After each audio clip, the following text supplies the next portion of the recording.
I'll give a brief of her bio, and then from there we'll give them 25 to 30 minutes of presentation where she goes through her presentation in the paper. And after the 25, 30 minutes, we'll have a short reflection of her presentation, which will lead to opening up the discussion for the entire group to discuss, to share insights and discuss on the work. So I welcome you all online and those present. Today's going to do differently, and I believe that each and every one of us will take part in this discussion, so that because the topic I believe resonates with the majority, if not many of people in the in-house. So let me just go through bio just a moment.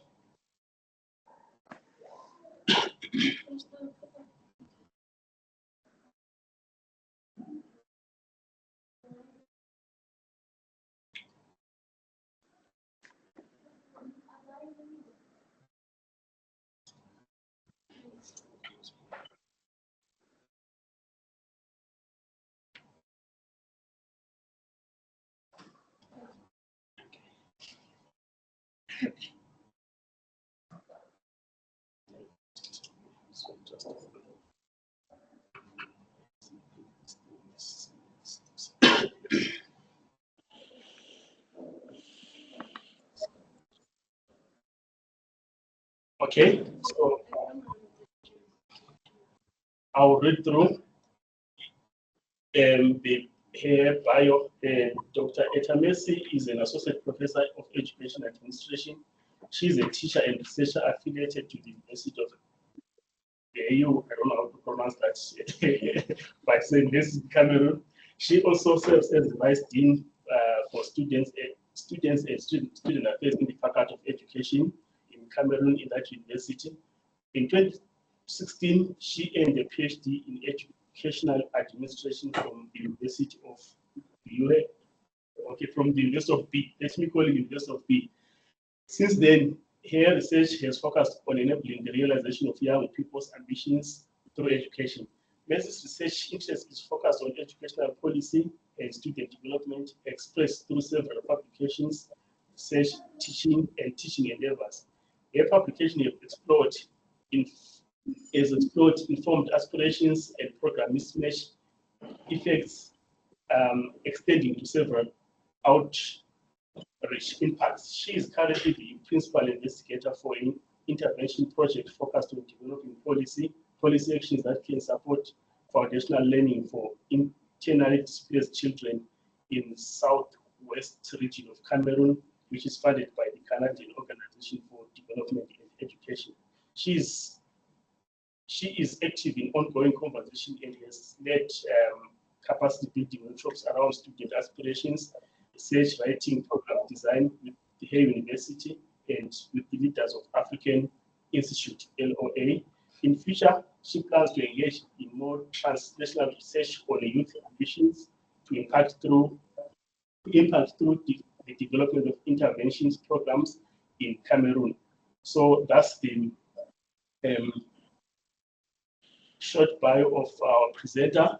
And as I said, today we're going to do things differently. So in terms of the discussant, I'll just share a few reflections after a presentation that will open up a discussion for each and every one of us to engage. As I said, that presentation seemingly resonates with much of our work and experiences. So Dr.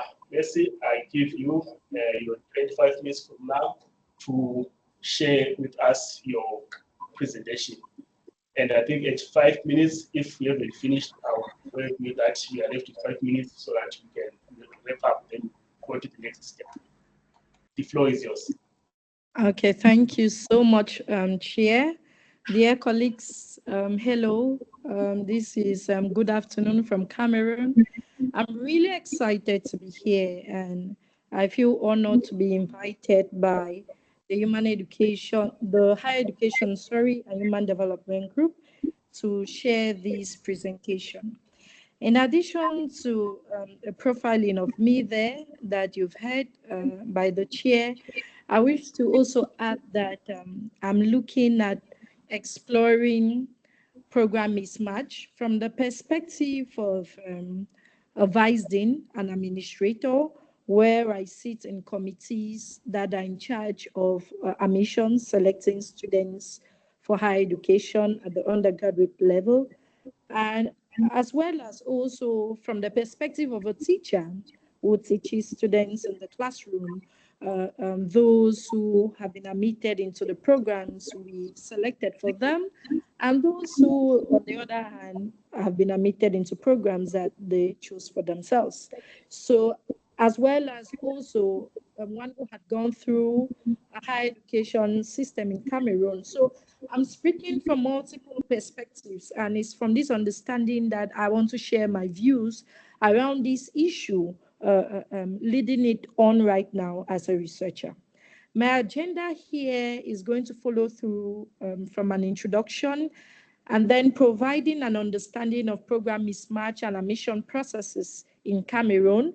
And then I'll talk about the study, exploratory study that I did in terms of its purpose and methods. I will share the findings and a possible way forward for my end. And at the final throw there, I will invite you to contribute your own voices through questions and answers. So in terms of introduction, we can say that higher education is quite beneficial. Participation in higher education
Okay. Right, colleagues. So now I was saying we lost Dr. Our presenter, but I think she went out and she should be joining shortly. So bear with us for this short challenge.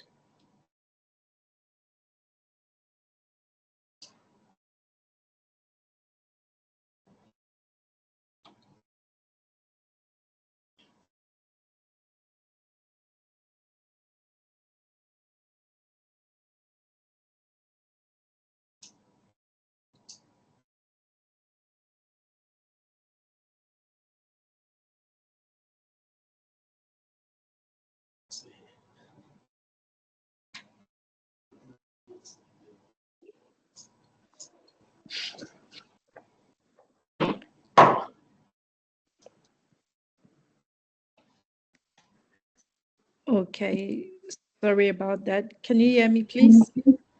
Yes, we can hear you. Can continue. All right, great.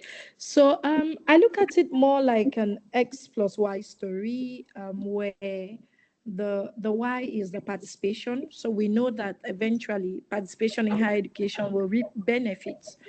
But what more can we add? Because before we even participate, we must ensure that we can actually be able to access higher education. And I think that this is what is the missing part. So that is the X that we are trying to find. And for me, it's truly access plus participation that results in the benefits. So at whichever level, therefore, we must pay attention to effective access or quality of access, quality of participation to be able to reap the required benefits. Admission, therefore, is a gateway, and this is what truly defines access. Whatever we do in terms of these admission processes will determine how inclusive we are and what we are offering in terms of quality of access. And in Cameroon, unlike other countries, programs are the yardstick for admission decisions. So in maybe countries, developed countries like the US, what obtains is that individuals will apply for maybe institutions that they want to be part of, and then they wait to get selected into those institutions. But in Cameroon, it's really the programs that you apply for that will be used as a benchmark to determine whether you will be admitted or not. And so, talking a little about the admission process in Cameroon, I want to specifically talk about the English speaking universities. In Cameroon, as some of you may know, we operate a dual system, which in a way is somewhat harmonized, but there are specific cultures that emerge from these languages that somewhat bring peculiarities into their processes. So we have the English speaking, or what people will refer to as the Anglophone system. And then we have the French speaking, or what people refer to as the Anglophone, the Francophone system. So in the English speaking system, we basically have two of them. We have the Northwest and the Southwest region that dominates with English speaking universities. So in a way, it's just to say here that their language of instruction is dominantly English. And so that's why we are referring to them as English speaking universities. So higher education admission is dependent on certifications from secondary education, as I think it's in most other systems outside Cameroon. And so these secondary school certifications, there are two of them for us. Just one step backward, please, Chair. So there are two of them for us. We have the ordinary level, we have the advanced level.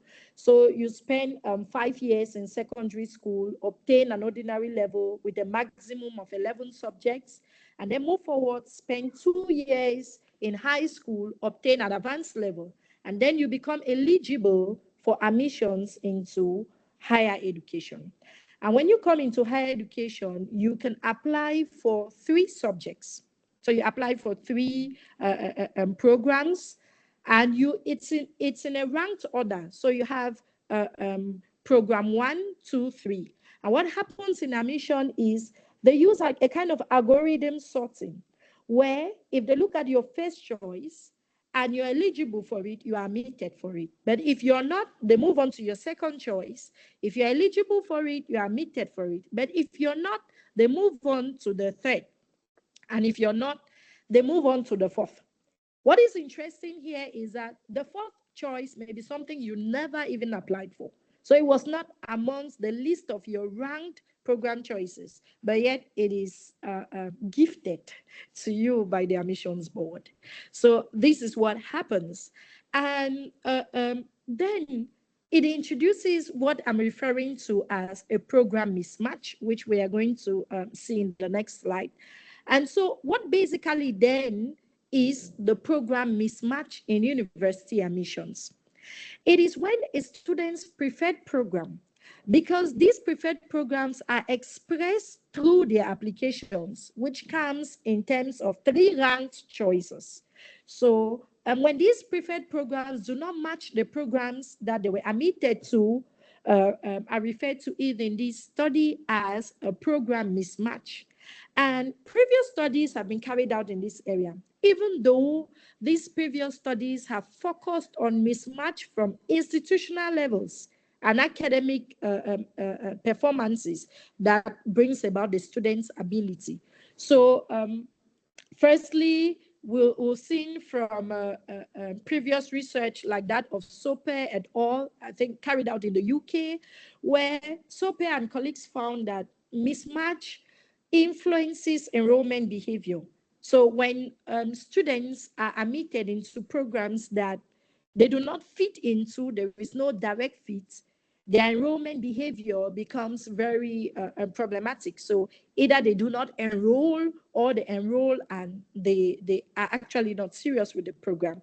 Campbell also showed that program preferences creates mismatches right at the point of earnings. So upon graduation, when individuals graduate and they begin to work, we can be able to see the effects or the outcomes of different programs in what they will actually earn.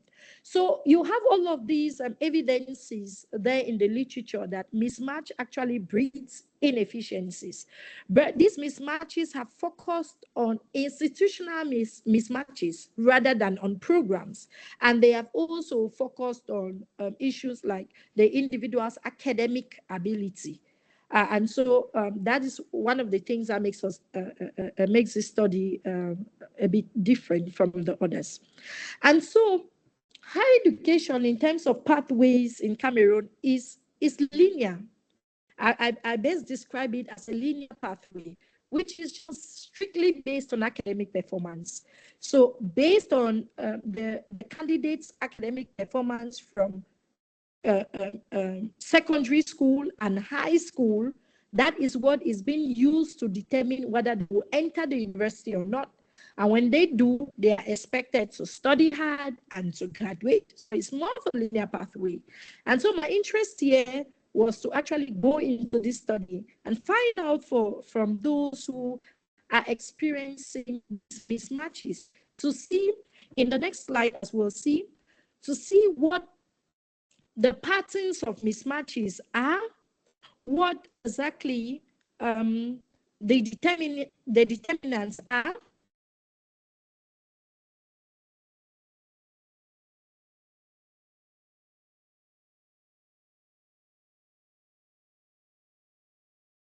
into higher education. What is being offered to them is a provisional admission, which means that they have the responsibility to say, no, I refuse this admission, and I'm not going to accept your offer. But eventually, what we see is that these students accept the offer of admission in these mismatch programs, and they study in these programs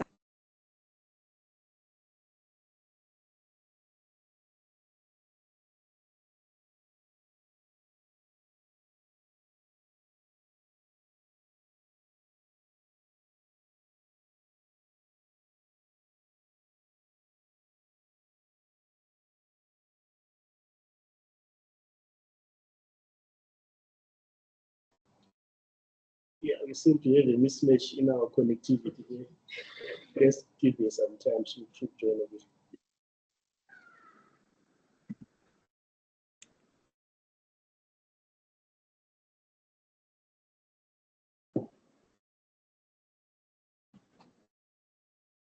Okay. I think we lost the slides for a bit. Next, Crispin. All right, great. So, in as much as the higher education pathway, from the way it has been positioned, is linear, this is a typical student in my classroom. So I want to invite you to meet Brave. Brave is represents a typical student in my classroom who has passed the advanced level with 4 papers and 12 points, has failed mathematics, applied at the time of application to read accounting, but was offered the opportunity to read educational leadership. Brave aspires to become an accountant, and Brave considers himself a failure because he did not get admitted to read the program that he had initially applied for. And in my classroom, I see Brave skipping classes often, and he does not turn in assignments on time. So regardless of the linear pathway that we have put forth, these are the kinds of students I have in my classroom. And so my purpose, therefore, was to be able to look into this phenomenon, to be able to describe these patterns of mismatch, to be able to identify the rationales of mismatch, and then to be able to also analyze the rationales for persistence. Because at the time of admission, what students are offered with is a provisional offer. They are made a provisional offer, which means they can reject the offer and move on to something else, as logically one will think. But why do they persist? So in attaining these, I did a phenomenological mixed method approach where I employed a quantitative and qualitative phase sequentially. I started off with a quantitative phase, where in that phase, I served semi-structured questionnaire to the students to try to identify those who were experiencing a mismatch in terms of whether their preferred programs did not match the programs they were admitted for. So broadly, that's how a mismatch was defined by this instrument. And then I did a descriptive analysis of this. And after that, I came up with 34 participants that reported experiencing a program mismatch. And with these 34 participants, I did a 6 focus group discussion with them.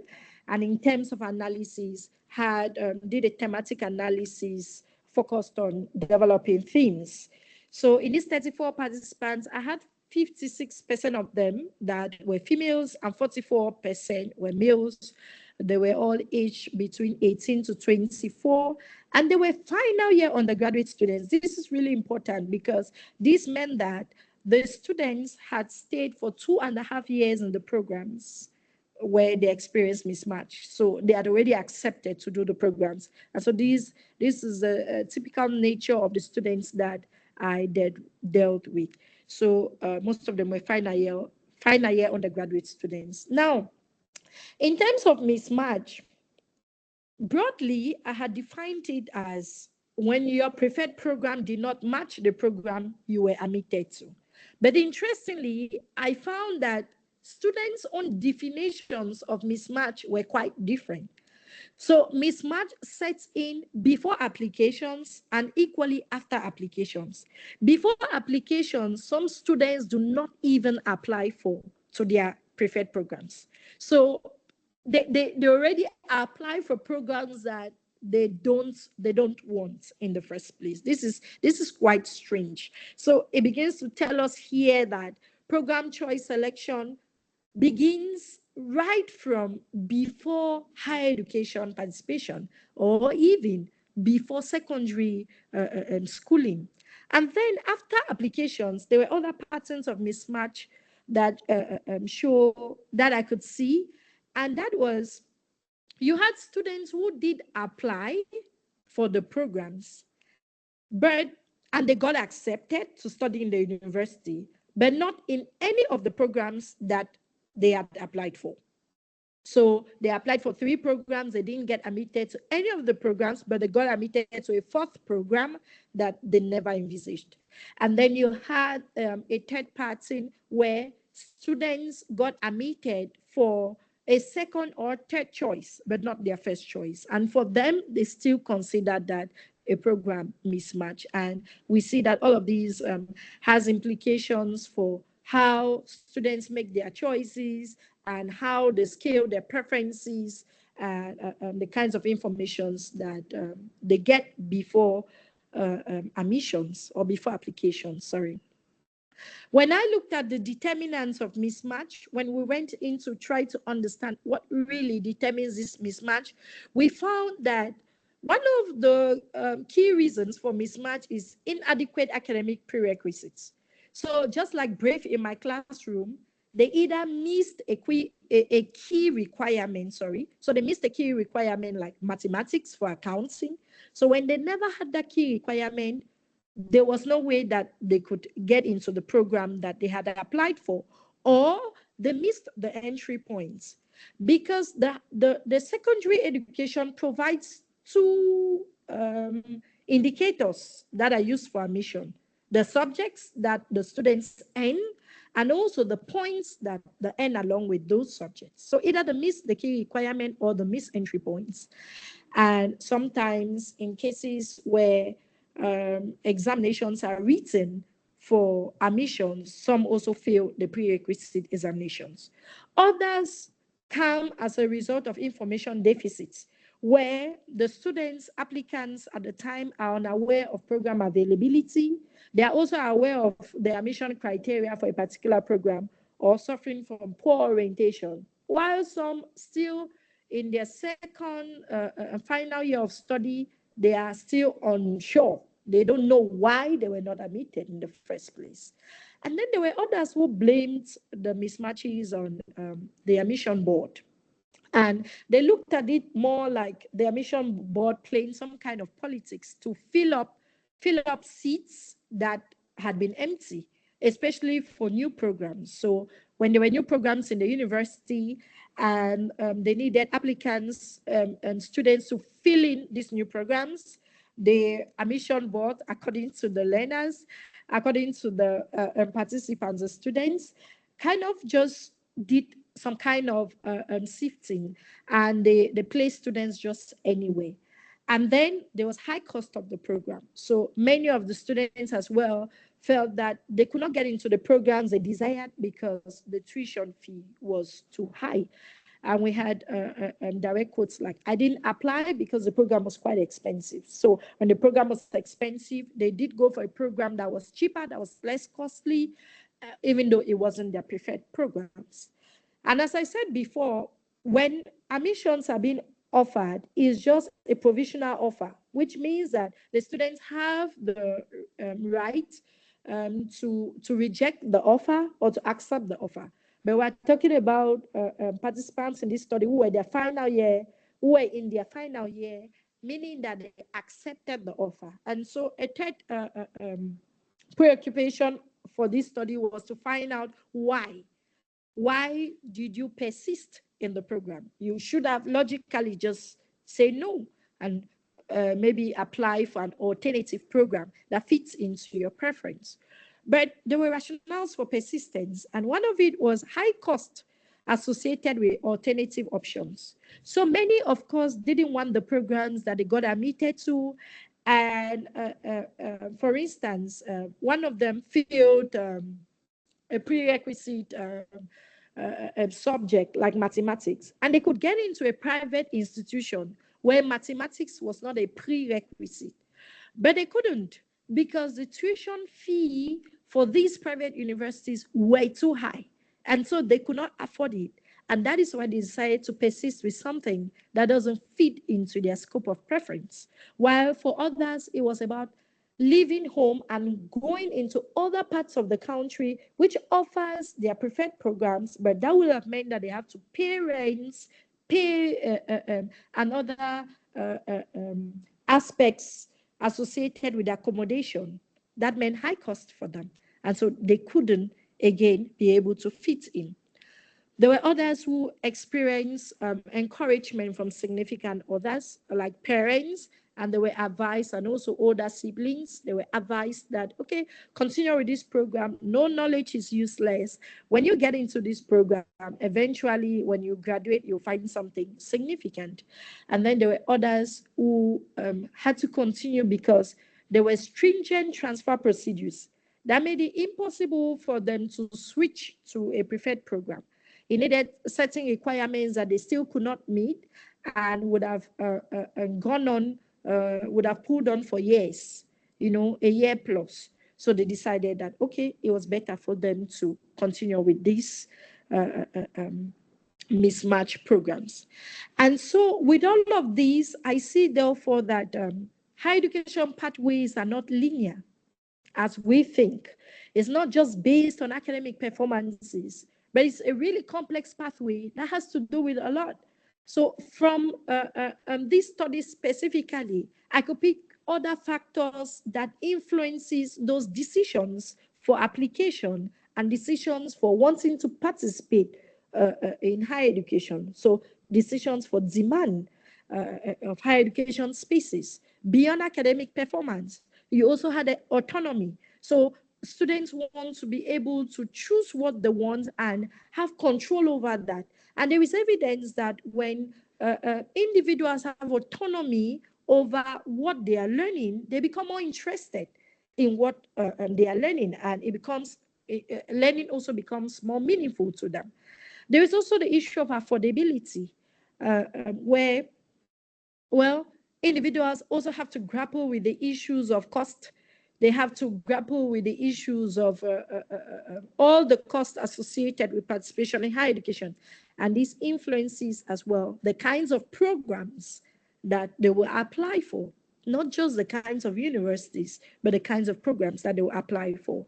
And there is also that home provision that will foster persistence in terms of support, as well as advice and support from others.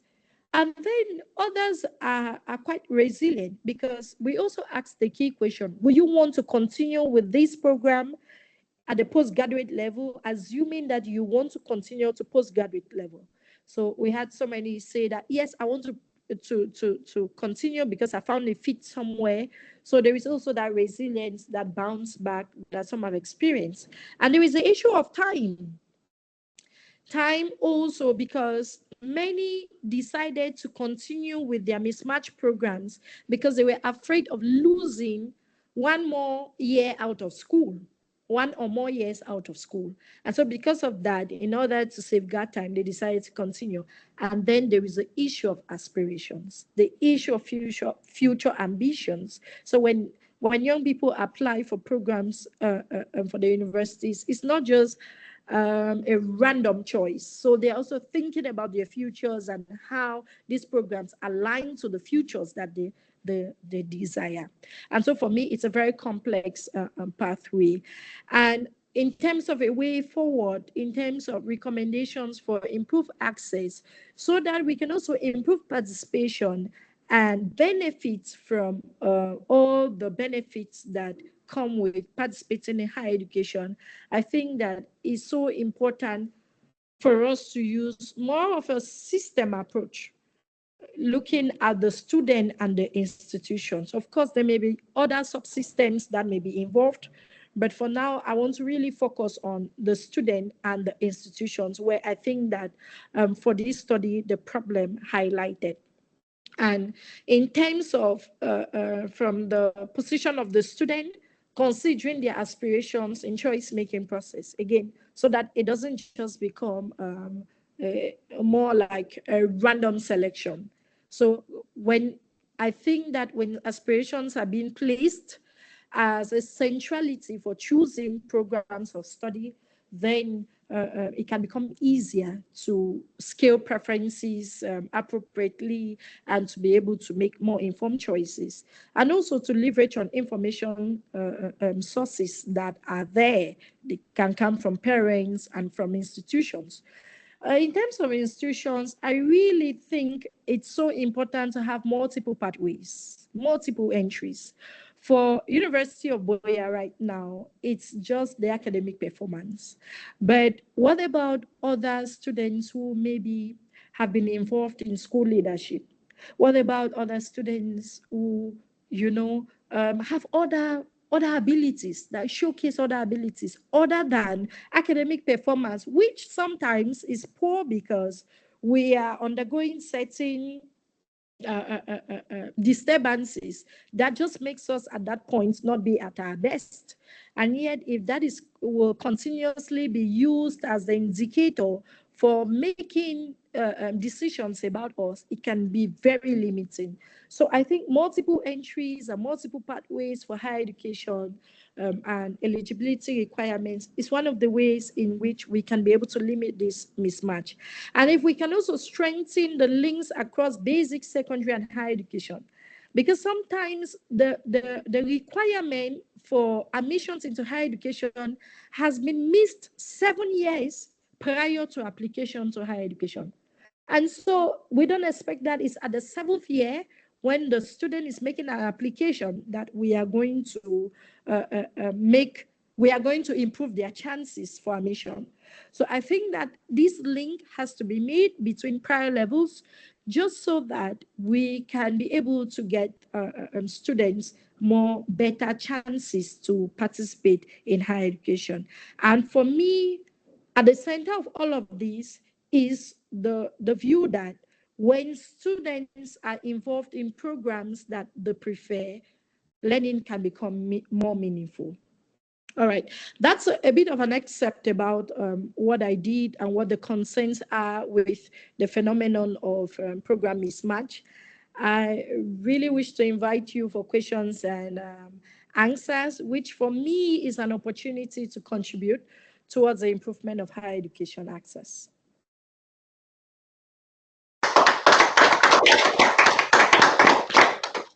Okay, thank you very much, Doc, for your presentation. We appreciate your resilience despite the mismatch in our connectivity. It's been an interesting presentation, and I'll just have a quick reflection that I'm having with me here, and then open up more questions from the floor and those online. So I like the point, the screen, the message on the screen that says an opportunity towards an opportunity to create an opportunity to contribute towards the improvement of higher education access. So I was just thinking of, as we were doing the presentation, imagining that student brave that you shared with us there, who has got full potential and dreams, but whose academic journey was derailed because of the key to his future simply did not fit the logo. So I want us to look at to debate. We've been I don't want us to debate on endless methodologies or dwell on structural critics, but I want us to look at how can we transform narrative in terms of we are here to debate how to turn mismatches into perfect fits. So if the student dreams find its rightful path. So I think of higher education as a grand gateway. For too long, our approach has been about dissecting the dose design rather than ensuring that every key can open it. Instead of fixating on abstract critics, today I would want us to focus on how can we adjust the process to truly align students' passion with their program of study. Because when access meets the right opportunity, the benefits, as you mentioned, social, economic, and personal, are exponentially achieved. So I would also want us to share insights from the real experiences as she presented around, showing these students who have been admitted either into a wrong program or they end up choosing a different choice, which various factors or issues that really made them to make that decision. So I would want us to share issues from these real experiences like Brave to challenge the status quo and propose actionable solutions.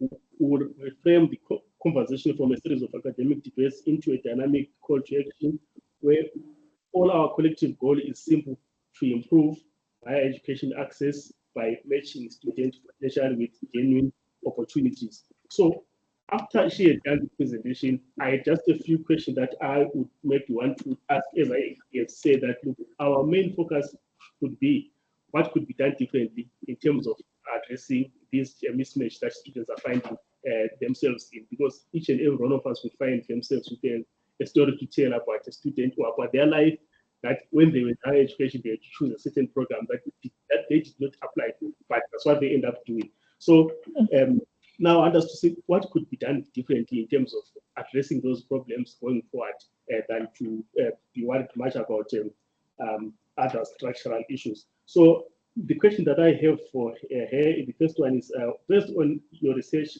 what are the most feasible short-term policy changes that public universities could implement to reduce mismatch, and what challenges might they face in doing so?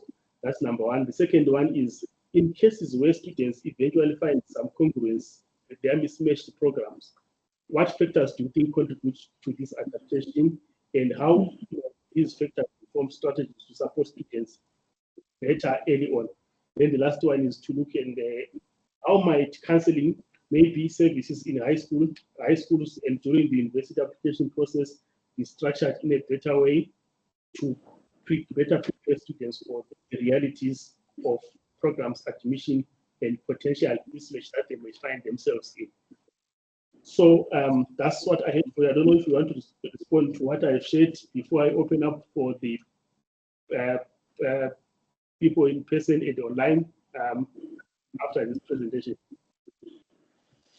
Okay, thank you, Chair. I could respond to these issues before we move on.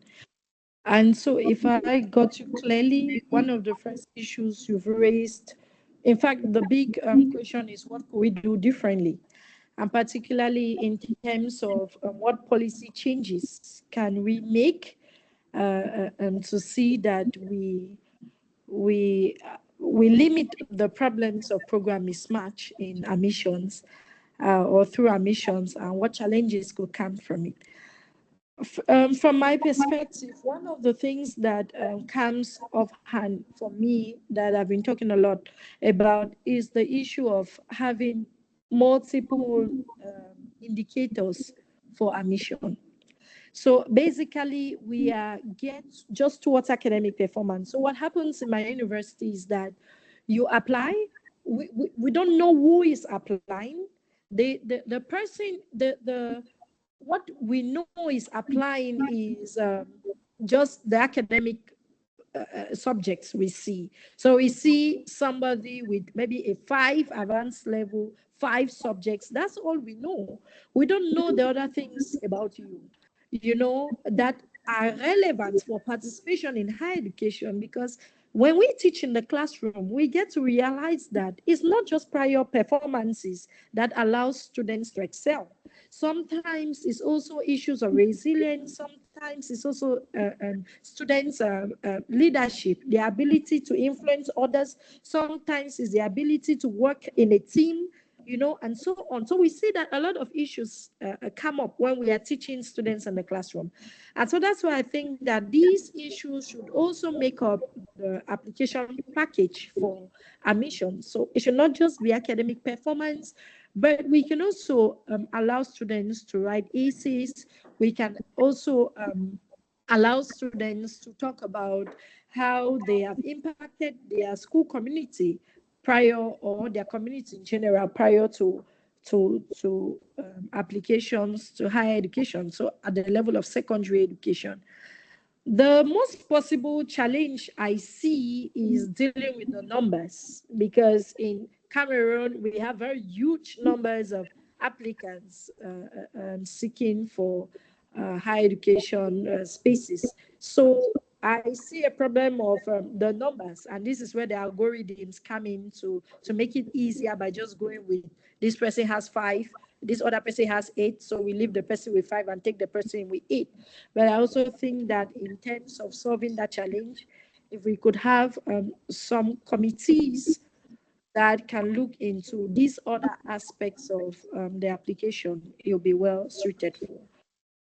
I may not have answered the question completely, but I think that just to offer an insight into it, and it's open for further debates.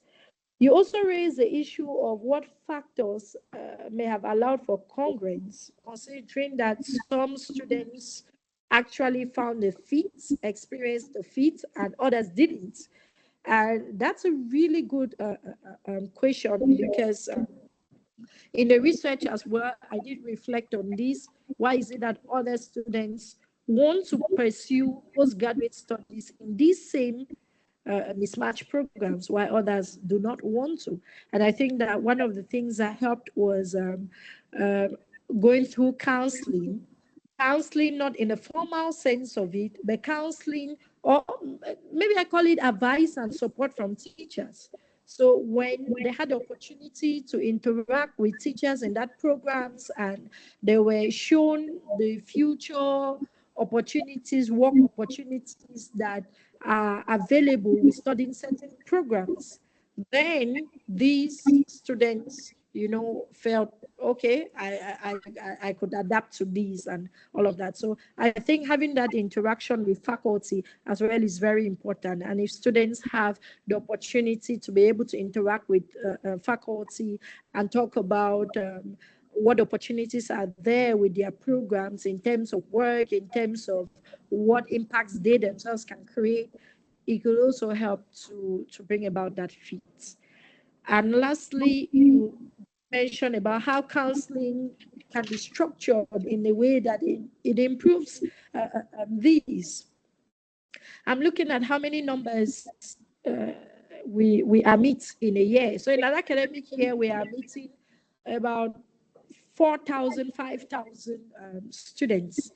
And however, every faculty has a counselor. And I think that in a more structured way, counselors will have to attend to about 500 students. And they could come up with a schedule where they have group discussions, kind of group counseling. And in that way, they can be able to touch on very general issues, but also be able to touch on specific issues that some of these students might facing. I really want to call our attention to the fact that in this study, I talked to students who persisted, but I can bet you there were many students who dropped out, who never even went through with the programs they felt mismatched with. So they dropped out. So it's a really serious issue. And I think that even before application, there could be the opportunity to receive counseling, more formal counseling. After admissions, there could also be that opportunity for group counseling. Yeah, thank you. Okay, thank you very much for that response. I think this would also open up quite a number of people who are having questions on what we are discussing and what we are presenting. I don't know if there are any hands or reflection questions, contributions in the house before we go to online. Edward has already lifted his hand. I'm coming to you, Edward. I just wanted to get if we have got anyone in the room who has got a question or a comment.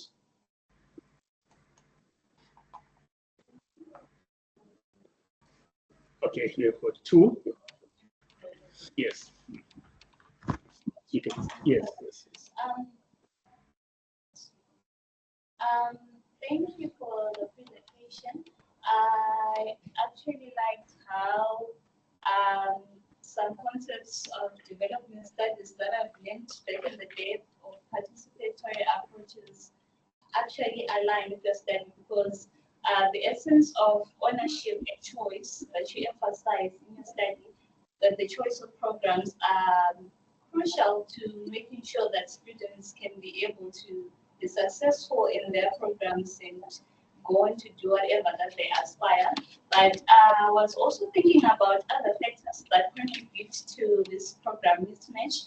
And I was thinking about how families have power in influencing the kind of program that a student applies to, even if it's something that he or she is not interested in. And also, like, the person, maybe relatives who are funding a certain student may have an impact on this program mismatch as well. So I think when it comes to like career guidance or counseling, I think it will have to go beyond just counseling the students and guiding them to the kind of career that might be suitable with them.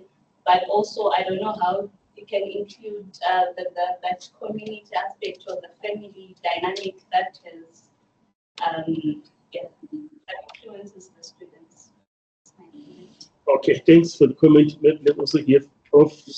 Yes. Well, it's a question. I was interested in knowing if thanks first of all, if you interviewed any international students or they were specific to local. This was specific to local students, because I was an international student myself, and my access and admission was not linear at all. So, and I can trace it back to secondary and primary school. And your comment around there should be a link. I'm kind of curious what link could be there between primary, secondary, high school. Because for me, I think that was the issue. I didn't know what to apply for. I just got here and said, these are my certificates. What can I do? And then they told me, oh, with this marks, you can apply for this. So that's what happened in my case. Okay. Interesting, like the way hands are coming up. Maybe, okay, let's get one, because that was a comment, right? So the question is only one, Prof. Or maybe Prof, let him ask Arena to come in. Thank you, Chair, and thank you so much for the fascinating presentation. So, and on what obviously said about the dynamics. I was just wondering if maybe examine the issue of first generation students, because you indicated that surprisingly, even when students were admitted into mismatched programs, they persisted in such programs. And you also reflected on the full admission mismatch, where students from the beginning, they apply for programs that they do not want. So I was just wondering if you have examined the issue of being a first generation students where they don't have like that information. They just apply for the sake of going to the university without any information about what's there in the university and things like that. Okay, maybe let's get your reflection, Doctor, before we take another round of hands. Okay, all right. Thank you so much for those questions. For some names I may not get clearly. I think from Edward's part, thank you for the contribution about family dynamics. And I'll just add that that is really important, as we see that one of the rationales for persistence was for someone particularly was how these participants indicated that they got support from their mother. So it was their mother who asked them, all right, you need to continue because no knowledge is useless. And this was what made them to actually want to continue. So yes, family dynamics will definitely play in. And that's why I said it's a whole complex pathway. It's not a linear path.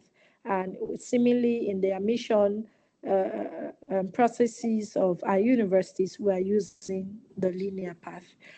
And then the second question, I think, from Prof was about whether this study was just focused on local students or whether it did have international students. I think that was the question, and also what the link is really between primary, secondary education and higher education. And I would say, yes, this study was focused just on local students. Well, not just because the University of Boya doesn't have international students, they have a few, but particularly for when we did when we offered the questionnaire to be able to select participants who, in their opinion, were experiencing a mismatch, the returnees showed that we never had any international students, so they were all local students. So it may be the case, it'll be interesting to look into it further and see that international students also have these kinds of problems. Now, links, we can reflect about what happens with admission procedures in different universities. And in Cameroon, one of the things is that the requirements for admission to higher education is dependent on the subjects you passed at the secondary school, which is evaluated through two exams at two different periods of time. So after 5 years of secondary school, the subjects you pass, they will influence your admission in high school, in higher education, sorry. And also the subjects you pass at the advanced level after 2 years will also influence kinds of subjects that you could be admitted for in the university. For instance, if you fail mathematics at the secondary school, which is for the first 5 years of secondary school, so if you fail mathematics, there is no way you'll be admitted to read accounting in the university, which is like after 2 years. So after 2 years, you're already out. You will not be admitted to read accounting or to read management or to read any of the programs and the pure sciences. So you can see the direct effects there. Now, in terms of primary education, it is equally based on the performances in the primary education that you will be guided as to what subjects to do in the secondary school. When we come to secondary education in Cameroon, the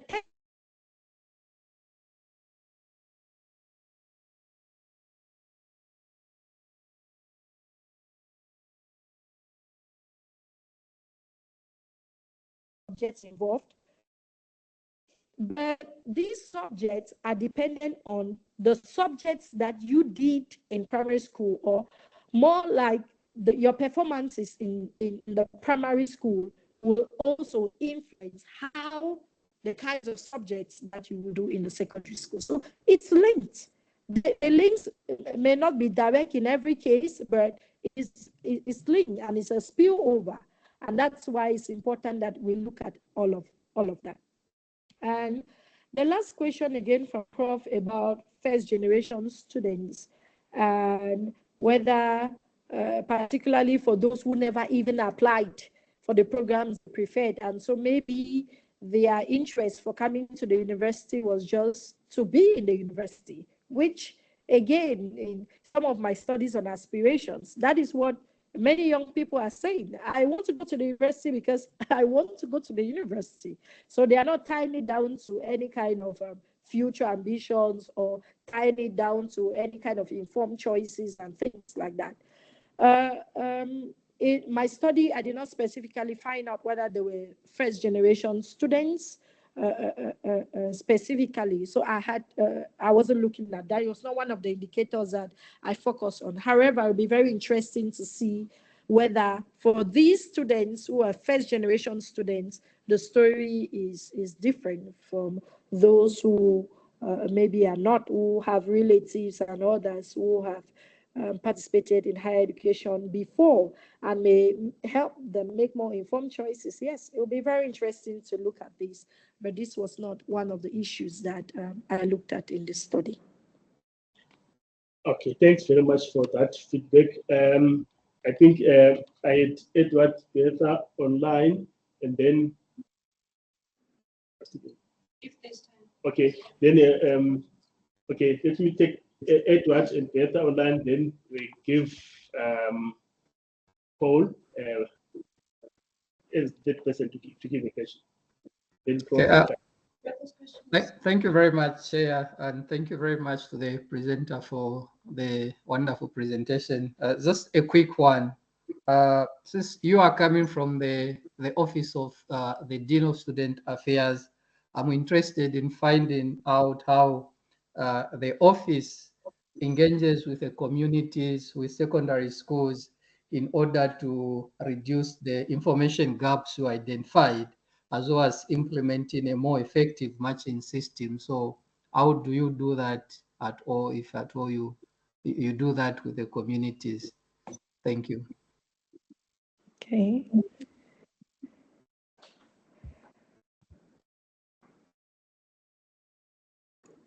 Etta? Okay. Yes, sure. All right. Okay. Thank you. Thank you so much, Edward.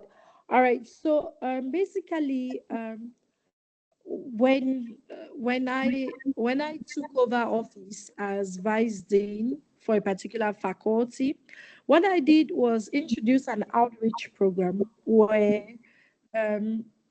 faculty members go out to secondary schools to talk to the students about what combinations are required for them to study certain programs in the university.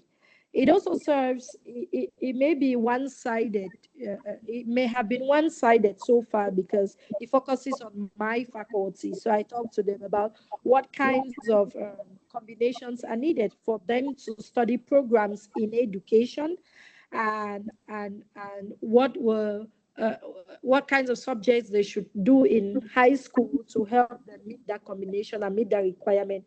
And of course, what opportunities are there with studying programs in education. And as you've asked, it has also brought back another very big issue that comes with this, particularly for us in education, in the discipline of education, because we are the ones who suffer the most from those who face the problem of mismatch. So when people cannot get into the pure sciences, they are offered a program in education, which is viewed like the easy pathway. So when people cannot get into programs in management and accounting, they're pushed on to education. And so the outreach program has centered on talking about the opportunities that comes with studying programs in education, and also what combinations are there. And with these kinds of exercise that we are having right now, it's an opportunity for me to reflect more on what other strategies can be effective to get students limit these problems. Thank you for raising that. Thank you very much, Doc, for that response. Unfortunately, Yes. because of our time, we may not continue further, but those who still have burning issues, I think Yeah. the email is Tiens, reflected. pas dans cette institution. The email is reflected on the screen. You can reach out and share your comments or your contributions to the kind of work that she's engaging on. Thank you very much, Doc, for your time and giving us this presentation that really touches quite a number of details to what the center is doing in research. So this marks the end of our officially marks the end of our webinar today, and I would kindly request Edward, Chimoeme, Daisy, and Judith to remain online for a quick discussion. Thank you very much, Doc, for reach you on the other side. Thank you so much to the group. Thank you, everyone. Thank you.